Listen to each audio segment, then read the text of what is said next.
Okay. Start tayo.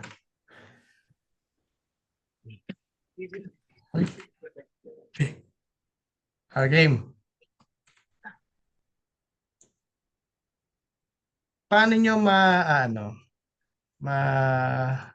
di-differentiate yung power and authority? Paano nyo i-correlate or ano difference ng dalawa? Power and authority.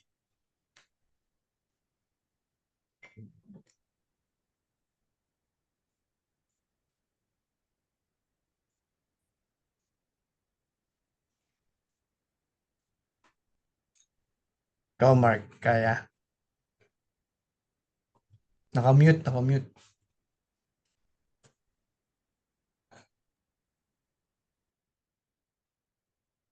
Joke lang. Parang power is to control parang may certain ability ka na nagsusupersede sa normal, yun yung power mo. Galing. Na parang kunwari, HR ka, ang power mo, hindi, mali. Basta parang ang power is yung extra ability mo. Kung matalino ka, yung extra ability mo, yun yung power mo. Yung authority is yung capability mo over the entire thing. Parang as a whole, parang ganun. Pwede. In general. Pwede. Medyo nagigets kita. Kahit magulo. Sino pa? Bro Edward, Ay, sige, sister. power is like money power. Influence mo. Okay. Okay. Ang authority is controlled yun na group. Like for example, authority inside the office, authority in the government. Okay. Yun ang difference para sa akin. Sige. Parehas kami ng point. Tama. Parehas ka kayo. Sino pa? Ako, try lang, bro. Ay, sige, si Sis lang. Wala namang mali actually. Sige. Sino pa? Sinong sis? Ako, sige, try ko. Sige, Len. Yung power, parang, pag nasa position ka, feeling mo unlimited yung kakayahan mo. Parang wala kang pakialam kung may mako-cross kang boundary or rules. Pero pag authority, nilalagay ka dun sa position but within limits. Meron kang set of rules na kailangan mo pa ring sundin. And may parang task siya. Okay. Sa akin Parang Sige. Tama. Ang lalalim ng sagot niya. Parang nahiya tuloy ako sa sagot ko. Sige, Jose. Pero bawal lang eh. Para sa akin yung authority could be given, tapos yung power pwede mong ma-attain by yourself. Okay. Tama. Maganda yan Gusto ko yung kay Joseph Yung ano yung power mo? Power is You can attain it. yung authority binibigay sa iyo. Binibigay sa'yo. Gusto ko yan. Sige. Yung akin, simple lang yung akin eh. No? Ay, wait ako muna. Meron din ako Sige, guys. Yung power, kuryente. Yung authority, Meralco. Tama, pwede. Ayos. Pwede. Ako simple lang, no? Yung power sa akin si Superman. Powerful di ba? Kaya niya pahintuin yung mabilis na kotse, di ba? Using his power, di ba? Pero yung mabilis na kotse kaya rin naman pahintuin ng isang officer in uniform. Dahil saan? Dahil sa authority niya, di ba? Hindi na niya kailangang hawakan, hindi niya kailangan ng matinding power tulad ng kay Superman. Pero yung authority niya, sumusunod yung sasakyan sa kanya, no? Alam niyo, no, kaya ako natanong to, no? Palagi natin sinasabi na parang sobrang hirap maging isang Kristiyano, di ba? Paano hindi magiging mahirap? Kasi if you're doing the works of God, no? Sigurado yan that you will experience attacks left and right, di ba? Sobrang hirap nun. Ako lang, this past few weeks, matindi yung stress level ko this week, no? Ang daming problema, no?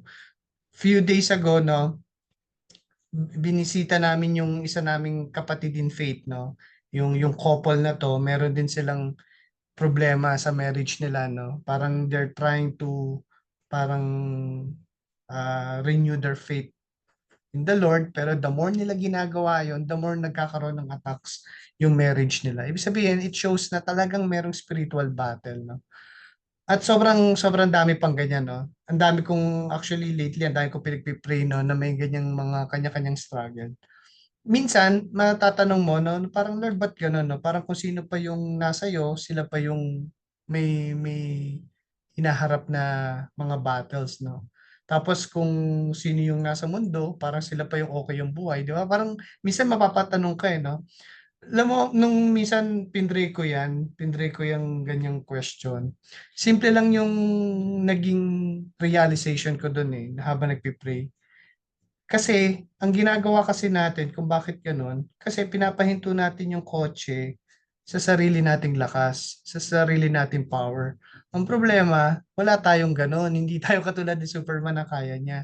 Pero, you can stop the car using the authority. No? Hindi yung sarili mong authority dahil wala ka rin nun, but the authority we have in Jesus.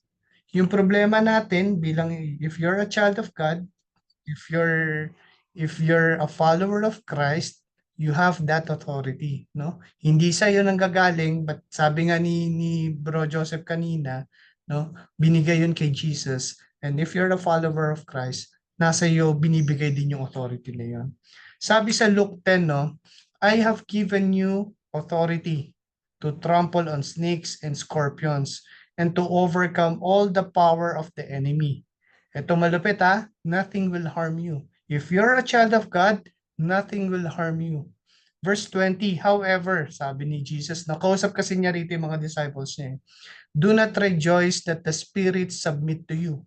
Ibig sabihin yung mga disciples ni Jesus, pagka kinumand niya yung mga evil spirits, sumusunod sa kanila tuwan-tuwa sila Sabi ni Jesus, huwag ka dun matuwa. Saan ka matutuwa? Rejoice that your names are written in heaven. Ano ibig sabihin ni Jesus doon? Yes, we have the authority in Jesus, no? Kung meron kang struggles ngayon sa sin, pakiramdam mo, wala kang laban sa struggle na yan, hindi totoo yun. If you're a child of God, if you're a follower of Christ, yung evil spirit will submit to you in Jesus' name.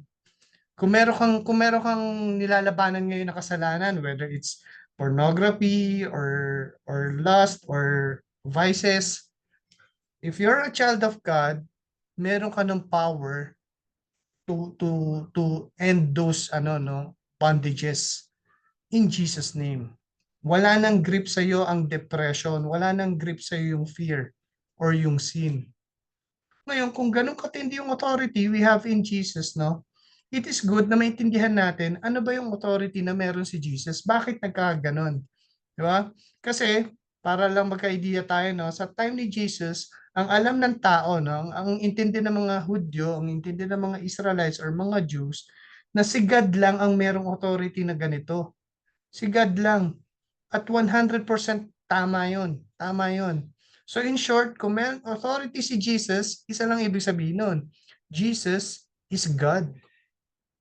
Medyo tayo sanay natin marinig yon, pero lagay natin yung sarili natin during their time, no? Na for hundreds of years, thousands of years, ang alam natin si God, isa lang yon. Tapos meron tayong nakikitang tao, may balat, may mata, may buhok, no? Sinasabi niya siya si God. So medyo ewan ko kung nandun kayo, kung present kayo nung time na yun, ano magiging reaction mo? Matatawa ka ba? O huwag na lang natin pansinin itong taong to, baliw yata to, di ba? Pero yun yung point ni Jesus, no? He is God. At yun ang hindi maintindihan ng maraming tao. Kaya sabi ni Jesus, no, sa end ng chapter nitong etong chapter 5 na napag-aaralan natin, sabi doon sa dulo, sabi ni Jesus, if you believe Moses, you will believe me, for he wrote about me. ito ang kailangan natin maintindihan ngayong gabi, no? That Jesus is the promised Messiah. No? Lagay natin muna yung sarili natin sa time na yun, no? Para maintindihan natin yung authority natin, yung authority na binigay sa atin in Christ, we need to know and understand all about Him. Alam ko, sasabihin nyo, kilala ko na naman yan kilala ko na naman si Jesus Pero sabihin ko sa inyo, no, somehow medyo magugulat ka sa mga verses na to, no? Kasi naniniwala ako na until now, meron pa rin tayong maling understanding kung sino si Jesus, no? Ako, aminin ko sa inyo, siguro 10 years na akong Christian, no? Nung time na yun, 10 years na akong Christian, hindi ko pa rin maintindihan sino si Jesus because of my old faith. Iba yung pakilala sa akin, iba yung intindi ko. Sa pag gumigising ako sa umaga, nakikita ko yung picture niya, akala ko yun siya, no? Iba yung doctrine na hawak ko at ang hirap tanggalin, no? Ang hirap i-renew yung maling paniniwala o maling understanding. But tonight, clear yung mga sasabihin ni Jesus kung sino ba talaga siya. Okay? So let's start in verse 15. Yan. Bro Joseph, pabasa naman.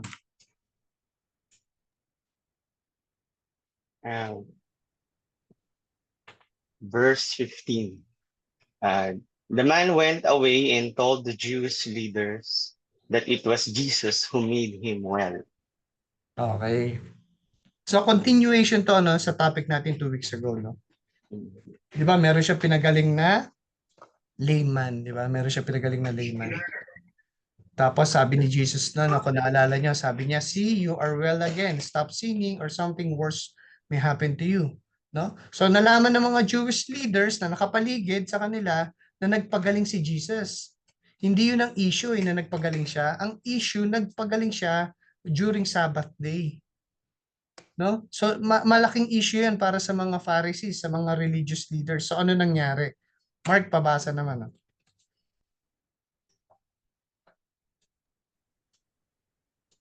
For this reason, the Jews were persecuting Jesus because he was doing these things on Sabbath. But he answered them, my Father is working until now, and I myself am working. Yun. So now, they are persecuting Jesus. No? Pero ano sagot ni Jesus? My Father is working until now, and I myself am working. No? Alam niyo, malaking issue sa mga Jews yung Sabbath day. No? Sobrang bawal magtrabaho during this day. May idea ba kayo kung bakit? Bakit ba sobrang bawal magtrabaho? Hanggang ngayon, pinapractice yan pag pumunta kayo sa Israel. Pero sa tingin nyo, bakit ba pinagbabawal yan?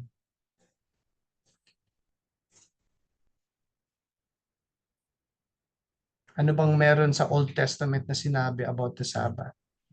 Yung command na ano, di ba? Make yung something holy. Yes. Yung Bakit ba kinamand ni God to make the Sabbath day holy? Bakit ba niya ginawa?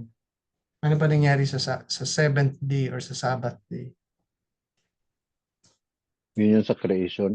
Yung Ano God ginawa? rested. Yon, no? Because God rested on the seventh day. Okay, so ang paniwala ng mga Jews, okay, nagpahinga ang si God. So dapat lahat tayo hindi magtatrabaho on the seventh day kasi sinabi, di ba? Yung make honor the Sabbath day because God made it holy. Di ba? So iniisip nila parang tayo, no, para magkaroon kayo ng idea, parang tayo pag Holy Week. Di ba? Pag Holy Week, nung dating faith, ang iniisip natin, Holy Week, patay ang Diyos. Yung iba hindi naliligo kasi patay ang Diyos. Yung mga ganun, di ba? Tinatakpan yung mga rebulto kasi wala siya. So ganun din yung understanding nila, no? Every Sabbath day, God is resting. Pero sabi ni Jesus, no, inano niya, no, he brought this issue to the proper level. Sabi niya, my Father is working until now. Hindi yung rested din, hindi literal na nagpahinga ang Diyos. Dahil kung nagpahinga ang Diyos ng seventh day, at every seventh day nagpapahinga siya, ihinto ang buong universe Magko-collapse ang buong universe. Pero bakit intact yung buong creation? From the beginning until now, bakit siya intact? Kasi sabi ni Jesus, my Father is still working. Diba? Pero ito yung malupit sa sinabi ni Jesus. Sabi niya, and I myself am working. Yan yung matindi. Diba? Bakit siya matindi? Bakit siya mabigat? Yung statement, I myself am working. Kasi tinabi niya yung pangalan niya sa Diyos. Tinabi niya yung pangalan niya dun kay God. At hindi lang yun. Ano pa yung mas matindi? Ano pa yung mas matindi sa statement niya, Mark? Tinabi na niya yung sarili niya, tsaka ano pa yung grabe niyang sinabi?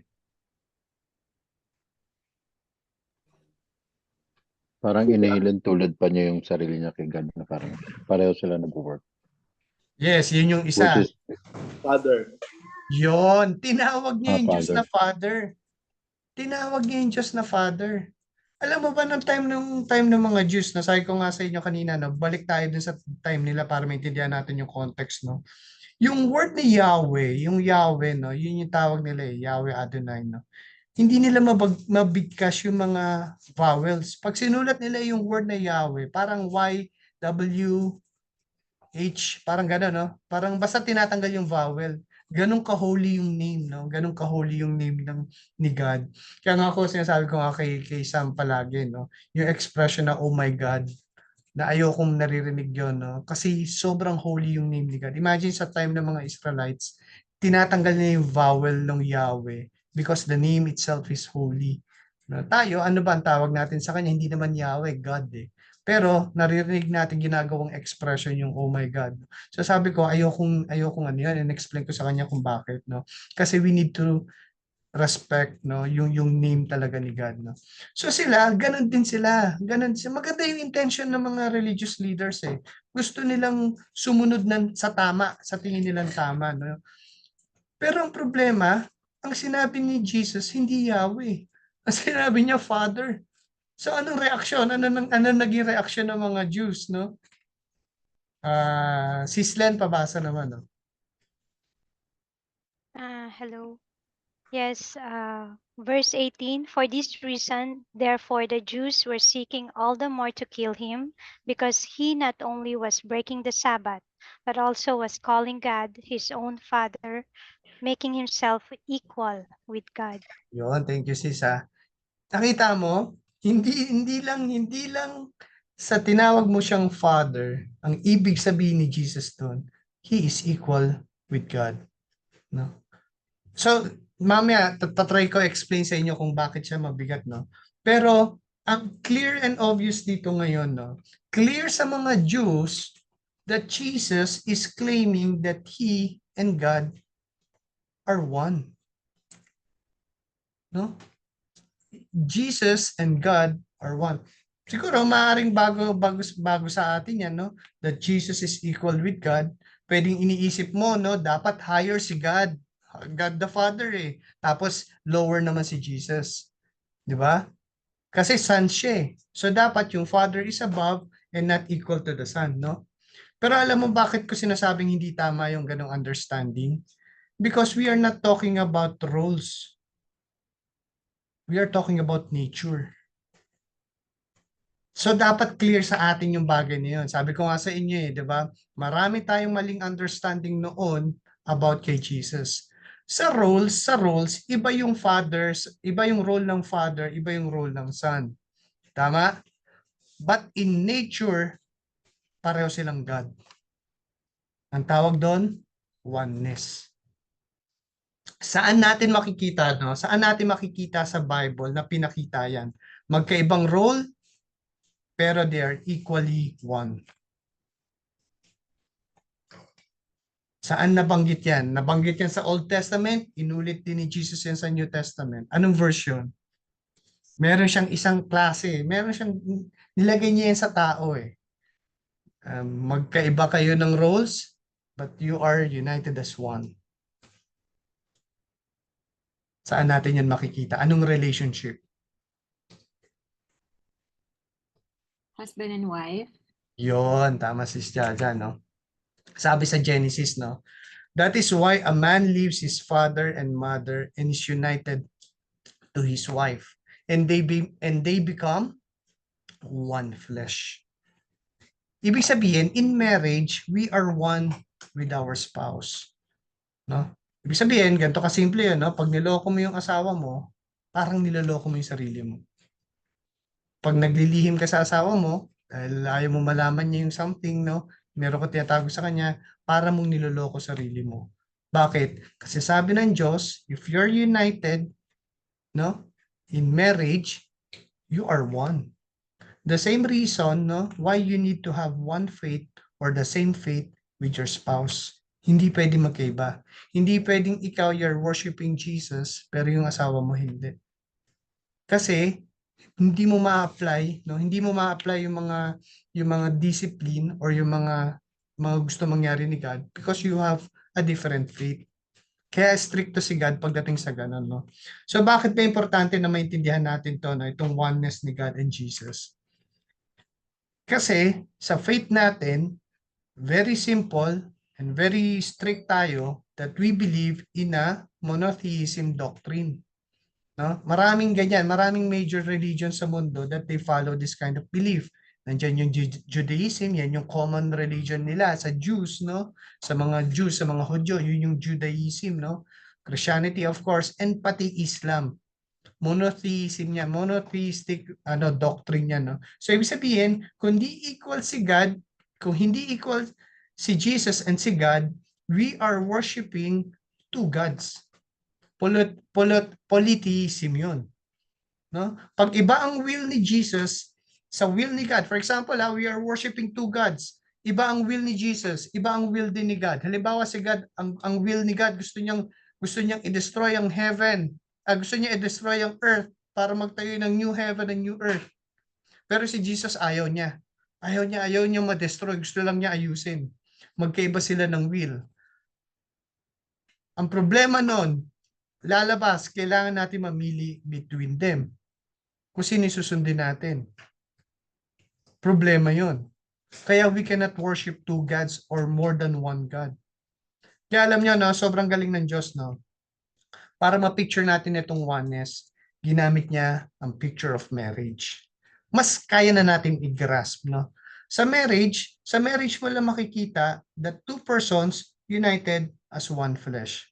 So para maintindihan natin yung union ng God and the Father and the Son, tingnan natin yung marriage. Ano ba yung bagay na dapat ang tagline ng mga mag-asawa to protect this marriage? Kunwari, nasa mag-asawa, no? Para magampanan natin yung being or becoming one flesh, ano yung magbabond doon sa union na yon? Ano yung kailangang tagline yung parehas para maging united kayo sa mag-asawa? Dapat meron kayong starts with love. Dapat meron kayong love, di ba? Kasi kung wala yung love, and love is not an emotion, it is an action word, di ba? Hindi mo hinihintayan, hindi ko pa siya mahal eh. No, it is an action word, no? Ibig sabihin, gagampanan mo yung tungkulin mo as a husband, gagampanan mo yung tungkulin mo as a wife, because it is commanded to you. And as you do that, as you obey, then the feeling will follow. So love is a decision. Love is a decision. So kailangan may love para magkaroon ng union, no? Kaya sabi sa next verse, no, for the Father loves the Son and shows him all things that he himself is doing, and the Father will show him greater works than this, so that you will marvel, no? So Jesus pleases his Father. So we can rest, no, in all his words, no? Yung mga Jews, they want to please God. They want to please God. Ang hindi nila naiintindihan that God, the God that they worship, loves Jesus. 'Di ba? Pinapa-crucify nila si Jesus eh. Pero hindi nila naiintindihan that yung Yahweh that they worship loves the Son. So as they reject Jesus, no, they displeases the Father. Hindi nila napiplease yung Father sa pag-reject nila kay Jesus. Hindi natutuwa ang Diyos sa ginagawa nila kay Jesus. Akala nila natutuwa ang Diyos dahil stricto sila. Pinoprotektahan ko yung law ni Moses. Sa Sabbath day, bawal magtrabaho. Akala nila, no, napiplease nila ang Diyos. Pero sabi ni Jesus, ako yung tinutukoy ni Moses eh. Ako yun eh. Ako yung sinasabi ni Moses. No? So dito makikita natin, very clear, the Father loves Jesus. At hindi lang yun, no? Sabi niya, He will show Jesus greater works.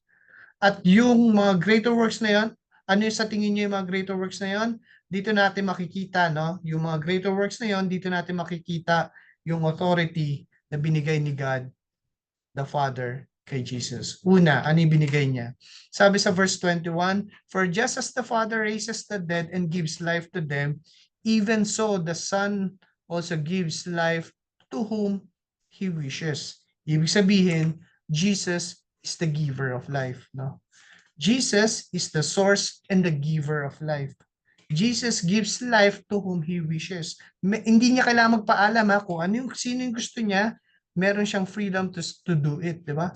Kaya kung natatandaan niyo, no, si Jesus, inoffer niya sa Samaritan yung inoffer niya yung living water. Bakit niya inoffer yon? Kasi siya yung source of life eh. Ino-offer niya doon sa Samaritan woman, di ba?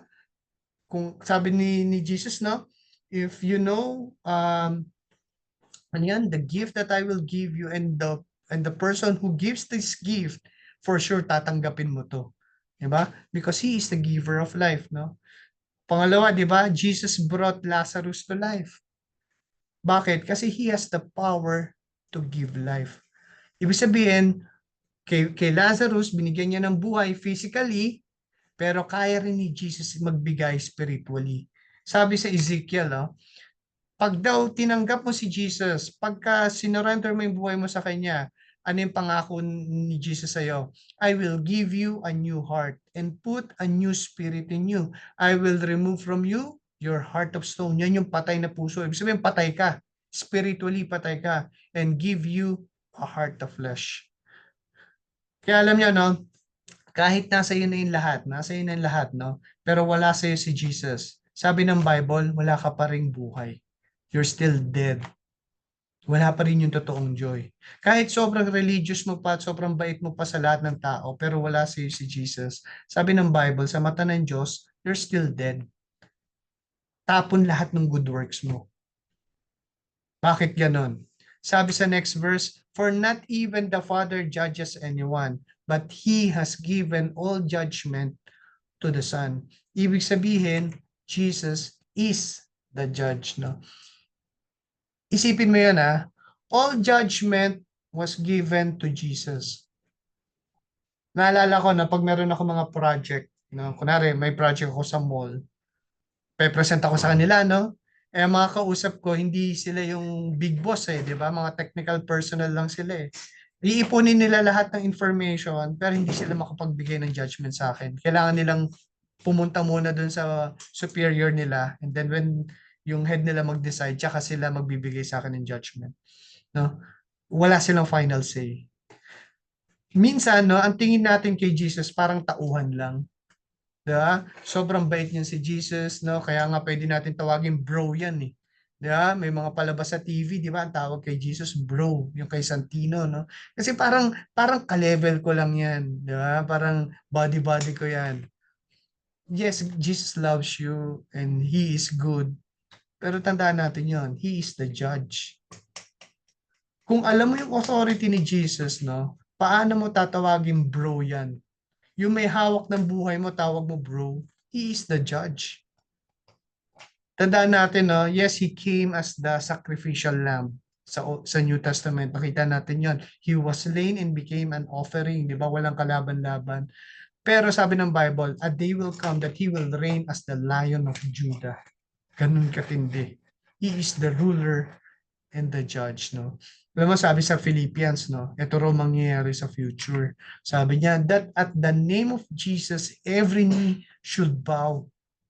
Wala kang choice, kailangan mo magbow in heaven and on earth and under the earth, no? And every tongue acknowledge that Jesus Christ is Lord, to the glory of God the Father, no? Jesus is the judge, no? One day, every knee will bow down before Him, no?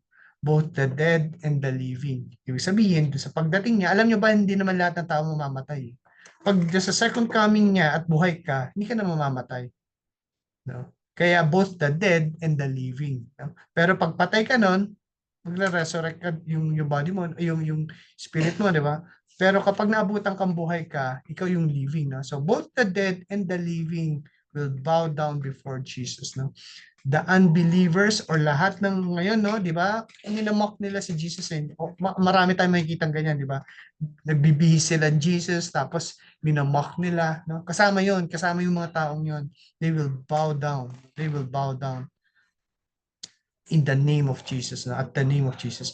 At lahat, no? At lahat ng to will acknowledge with their own lips that He is the Lord of all.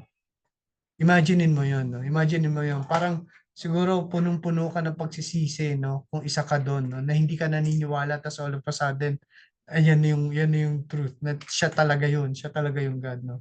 Kaya alam mo, as a follower of Christ, no?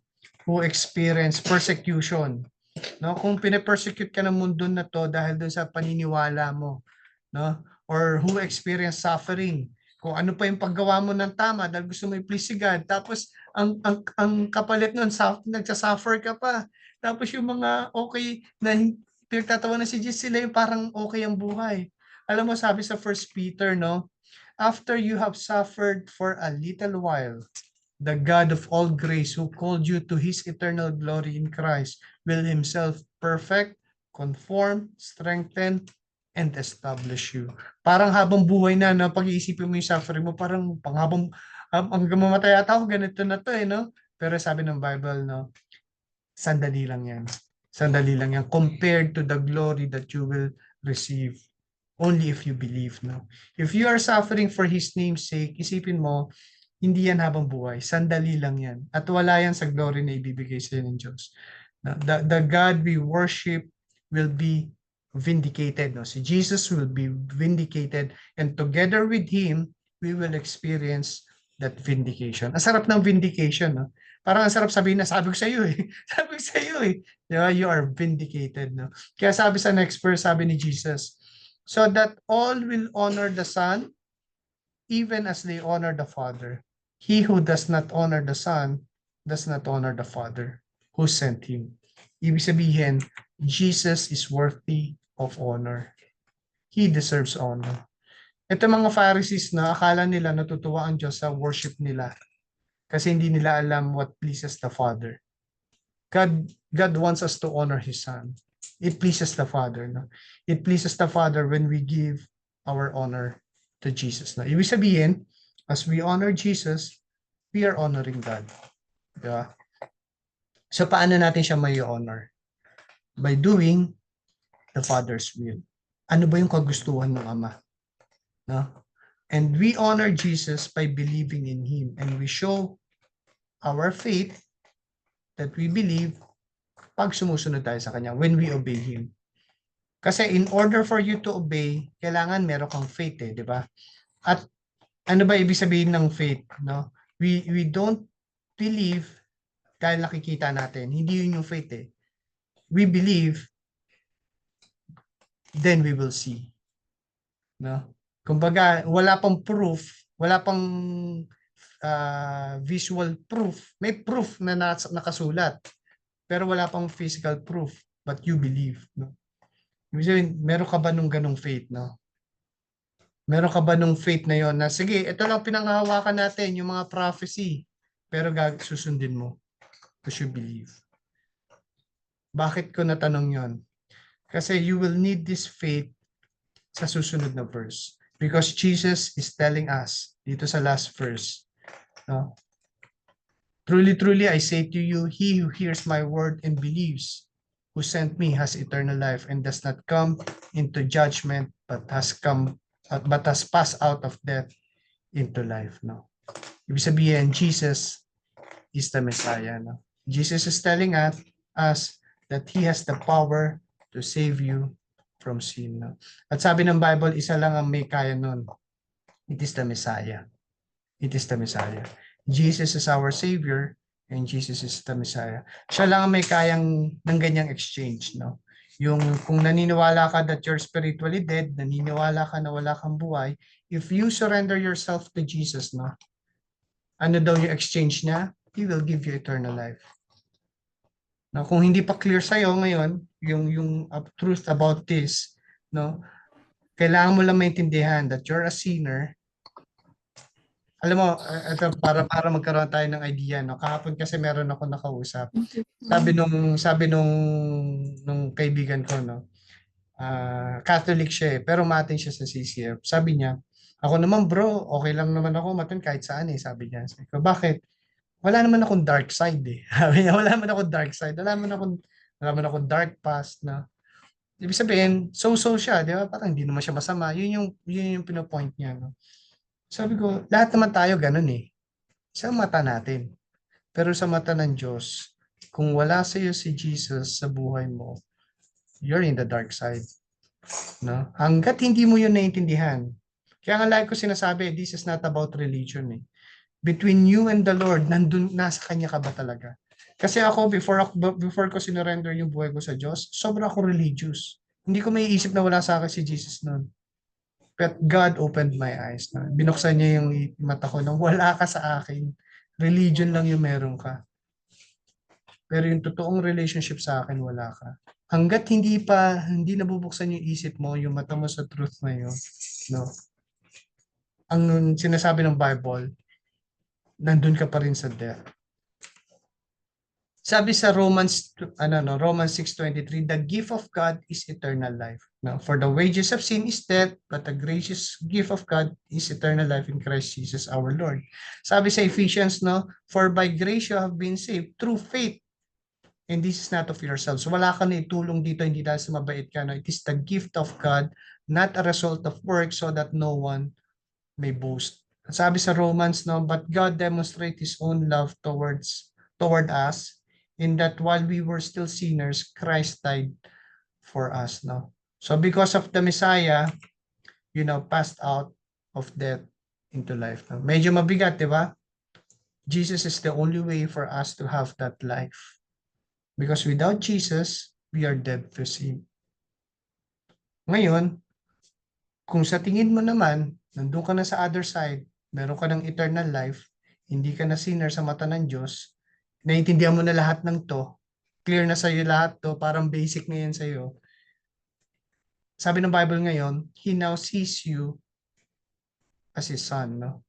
At dahil doon, binigyan ka niya ngayon ng bagong role. If you're a child of God, may bago ka ng role. You are now a new creation eh. The old has died, the new has begun. So meron ka ng purpose. Meron siyang binigay ng purpose. Sabi sa Romans, no, for everyone who calls on the name of the Lord will be saved. Very clear, tama, di ba? Pag narinig mo, you will be saved. How then are they to call on Him in whom they have not believed? No? Paano niya tatawagin ng Diyos? Sabi, pag tinawag mo raw yung pangalan ng Diyos, you will be saved. Pero paano mo tatawagin yung pangalan ng Diyos kung hindi ka naniniwala? Tama rin, no? Pangatlong argument niya, how are they to believe in whom they have not heard? Paano ka naman maniniwala kung di mo pa naririnig? Kaya ano yung bottom line ni Paul? And how are they to hear without a preacher? No? Ngayon, God has entrusted us this role through Jesus. No? Kasi yun din ang reason kung ba't ka na kay Jesus ngayon eh. Lahat tayo, kaya tayo nandito ngayon sa faith na to, kasi narinig natin eh, may taong nagsalita eh. Merong ginamit si God sa iyo na isang tao. Kaya mo narinig at tinanggap yung gospel. Ngayon, God will use you in doing the will of His Father. No? At hindi mo to gagawin sa sarili mong power. Huwag mong labanan yung buhay Kristyano sa sarili mong lakas. You will work under the authority of His Son, Jesus Christ.